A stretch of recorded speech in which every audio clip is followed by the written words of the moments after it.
गरुड़ देव जिनके पिता ऋषि कश्यप थे और पुराणों में कश्यप को सिर्फ ऋषि नहीं बल्कि देव, दानव, नाग और पक्षियों का वंशकार कहा गया है। इनकी दो पत्नियां थी, विंता और कद्रु। कद्रु सहस्त्र नागों की माता थी। दूसरी तरफ विंता के दो पुत्र थे। पहला अरुण जो कि अधूरे पैदा हुए थे विंता की जल्दबाजी की वजह से, इसीलिए वो गुस्से में वहाँ से चले भी जाते सूर्य देव के पास, ये बोल कर कि अगली बार धैर्य रखिएगा। और दिन बीतते गए पर दूसरा अंडा नहीं टूटा। उसी बीच विंता कद्रु में एक शर्त लगी पर कद्रु ने छल किया और विंता शर्त हार गई। फिर उसे कद्रु ने दासी बना लिया, नागों की दासी। पर एक दिन दूसरा अंडा टूट गया और उस पल ऐसा तेज प्रकट हुआ कि देवता घबरा गए। सबको लगा प्रलय आ गई, कयामत आ गई, पर वो थे गरुड़। गरुड़ ने उठते ही चारों ओर देखा पर माँ नहीं दिखाई दी और वो पहुंच गए नागों के पास और प्यार से बोला, माँ को मुक्त कर दो। तब नागों ने कहा, तुम स्वर्ग से अमृत ले आओ और माँ को ले जाओ। गरुड़ उड़ पड़े। अमृत स्वर्ग में देवताओं की रक्षा में था। अग्नि, इंद्र, वरुण सब रेडी हो गए थे क्योंकि उन्हें दूर से दिख गया था कि एक अनस्टॉपेबल फोर्स उनकी तरफ आ रही है। पुराण स्पष्ट कहते हैं कि देवताओं ने एड़ी चोटी का जोर लगा दिया था पर उन्हें रोक नहीं पाए अमृत ले जाने से। पर ये सब होते हुए विष्णु जी देख रहे थे कि इसने किसी को मारना नहीं चाहा, तब इनकी ये हालत कर दी। अमृत है इसके हाथ में पर खुद पी भी नहीं रहा और इसकी आंख में आंसू भी है कौन ये? तब विष्णु जी प्रकट हुए और उसकी शक्ति और उद्देश्य जाना और उसे कहा,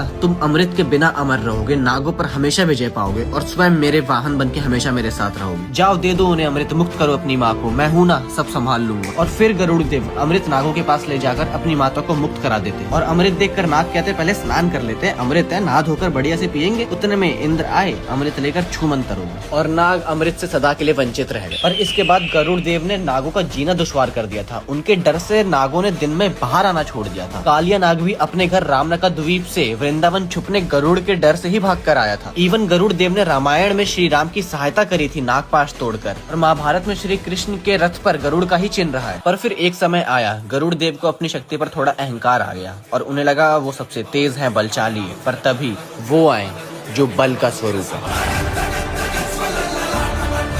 वो भी उड़ सकते हैं और बड़े से बड़ा पर्वत भी उठा सकते हैं और कभी कभी सूरज को आम समझकर भी खा सकते हैं। An ego break.